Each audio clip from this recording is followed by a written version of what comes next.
When aspiring authors jump down the Google rabbit hole, half the time we come up with more questions than answers.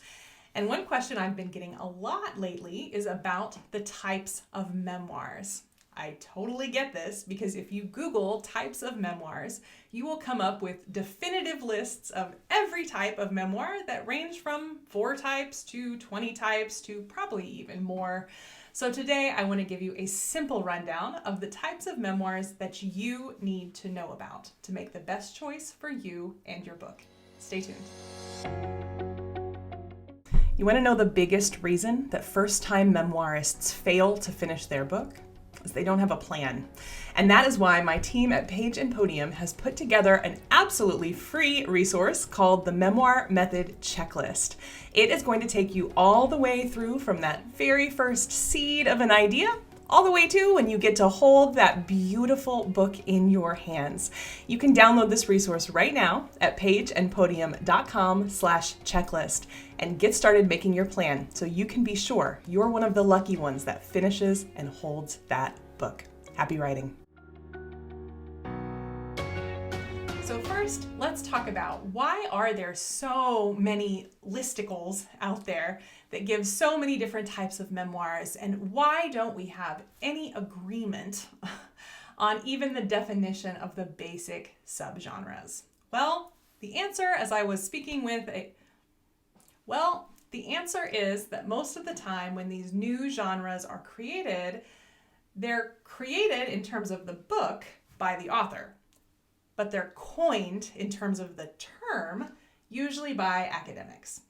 So what happens is that academics, I used to be one, all the love to academics, your job as an academic is to find the nuance and the complication and to really dive deep into what's happening in literary culture at that moment. That is great. We need that information. It is record keeping. I used to call it history in situ, meaning that you are in the middle of history happening. We do need that work. But when you're an author trying to figure out how to write your memoir, that is not what you need. You do not need more nuance and more complication and more confusion. You just need the simple, basic answers. So that's what I'm going to give you today. Really straightforward rundown of the different types of memoirs that I see first-time authors trying to write. But first, a caveat. If you've been watching long, you're not surprised by that. I always have a caveat. There are 2 types of memoirs that are not in this list because they can be anywhere in this list.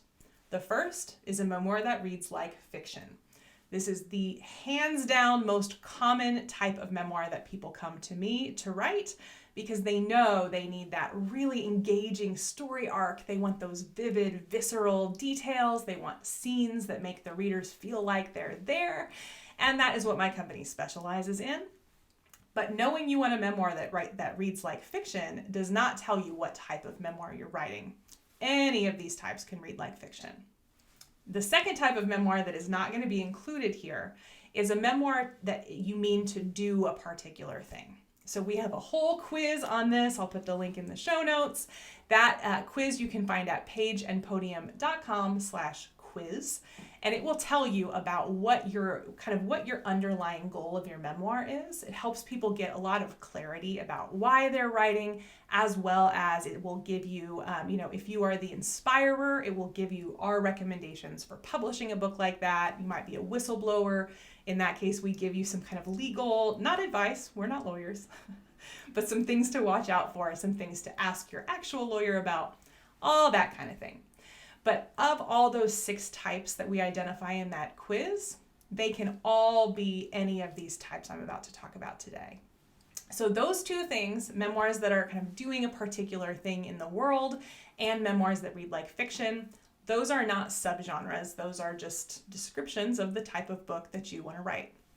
So now let's get into our types of memoir. Okay, of course, I had to start with my favorite, which is the hybrid memoir. Now, in addition to writing memoirs that read like fiction, the other thing my company does really, really well is the hybrid memoir. Now, hybrid memoir is exactly what it sounds. It is a memoir, meaning a story from your life, not your whole life story, a story from your life, and some other type of book. Our favorite to write here are leadership hybrid memoirs. And in that case, you are telling a story about your journey to lead, whatever that might be in your community, in your church, in your company, wherever you're leading. And we're going to really make sure that we have a hefty dose of advice in there too. We don't ever want people to feel like we're preaching at them, but we do want to bring in that wisdom and make sure it's really, really clear.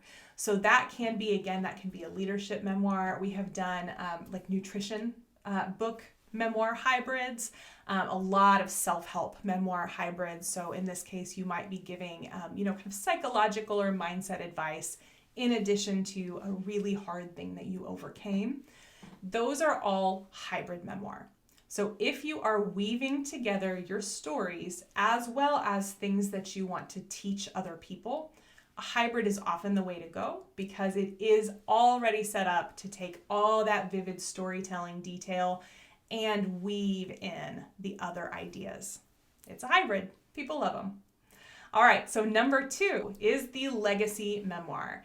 Now, we have written legacy memoirs before. Oil Man is a great example of that. I know I've talked about this on this show before. A legacy memoir is a memoir that is just really meant for your family. And don't let anyone tell you that these don't matter, because that is not true. I can tell you, when we published Oil Man, which was just shortly after Walter, the author, had passed away, the family was so grateful.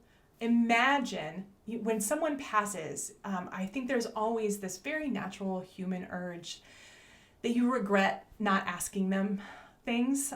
This is particularly true, I think, with grandparents, great-grandparents. I really did not grow up having grandparents. My grandparents died, I was pretty young. I have always wished that I could get their stories. If they had written a legacy memoir, my God, that would be so valuable to me. But I say this because a legacy memoir has basically no rules. If you want it to be interesting to read, we certainly want to do that, but you don't have to do just one slice of life. You don't have to have a particular narrative structure. You can start at your birth and end right now. You can really do whatever you want to, because with a legacy memoir, your audience is your family.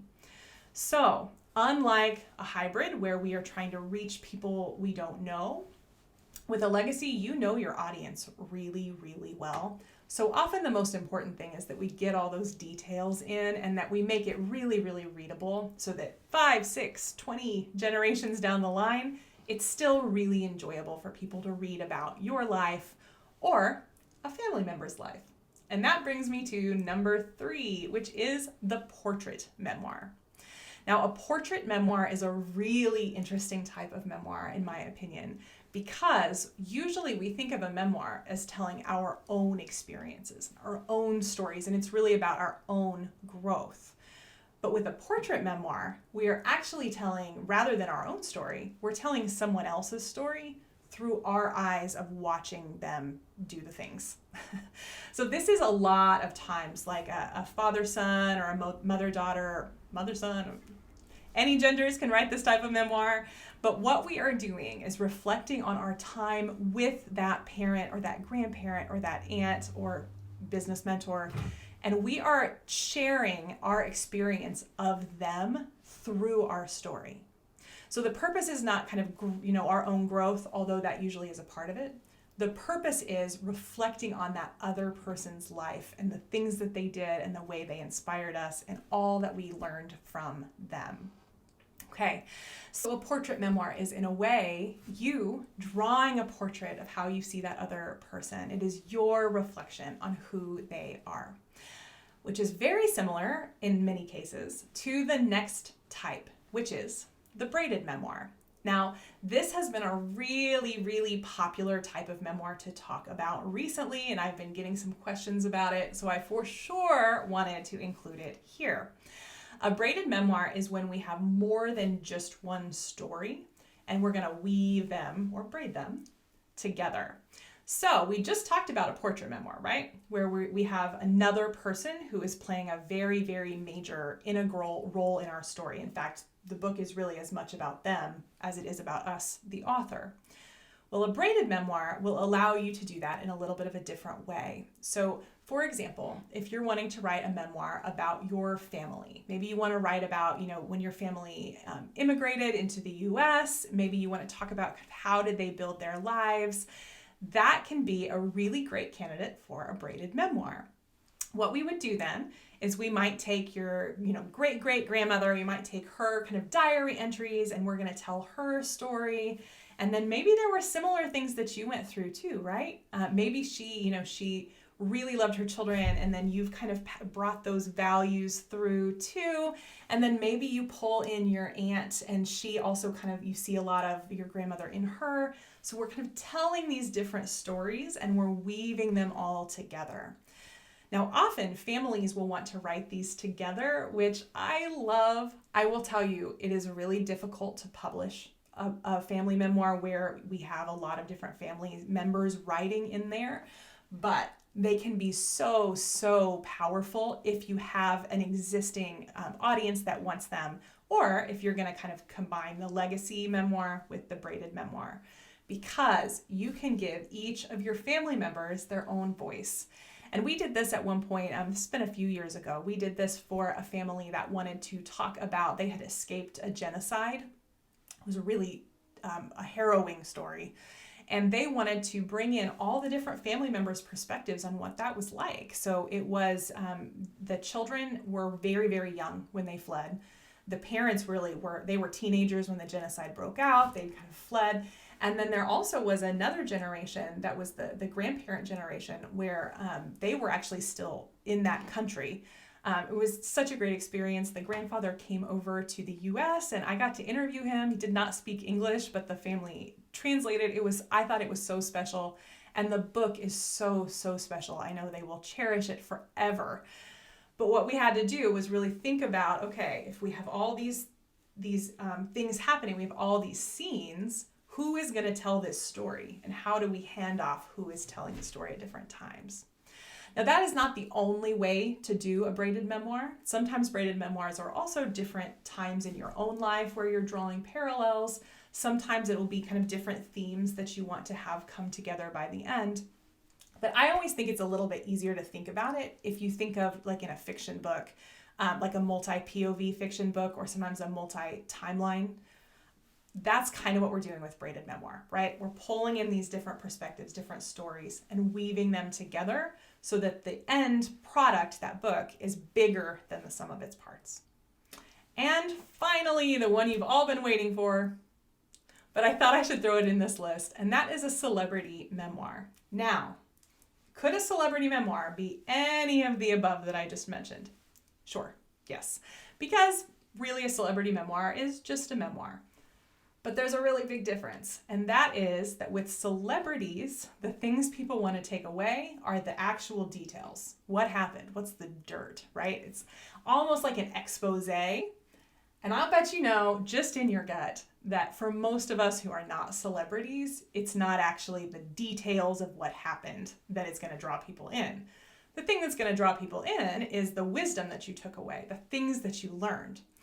Now, celebrity memoirs will have lessons in them, and particularly, if we think like Michelle Obama, amazing, amazing memoir writer, and certainly it is a celebrity memoir where we do want to know kind of what's happening behind the scenes, but she's also pulling it around to a really universal theme we all can learn from.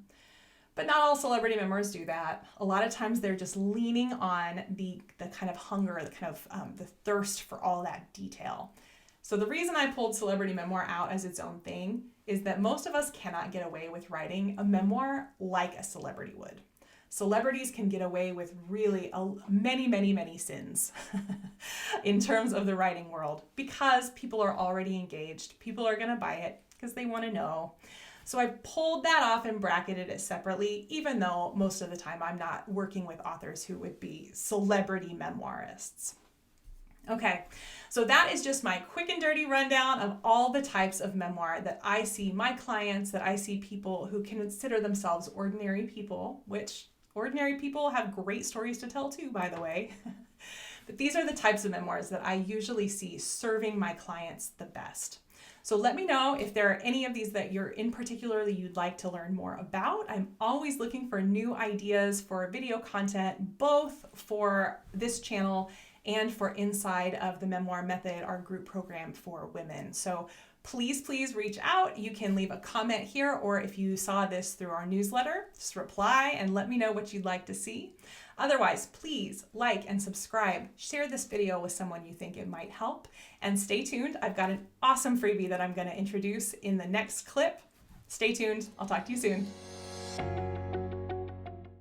Writing your memoir can be one of the most rewarding, fulfilling, beneficial tasks that you can take on in this lifetime. But unfortunately, it can also be kind of a slog, especially if you don't know how to plan your time. And that is why my team has put together an absolutely free resource called the Memoir Method Checklist. This checklist is going to take you through every single step you need from that very first seed of an idea all the way through publishing that book and holding it in your hands. We're going to give you the steps, we're going to give you the timeline, and we are going to make sure that you always know where you're going, even a step before you get there. You can download this resource for free at pageandpodium.com/checklist. And once you do, let me know what you think. I would love to hear from you, hear about your book, and hear about how your writing is going.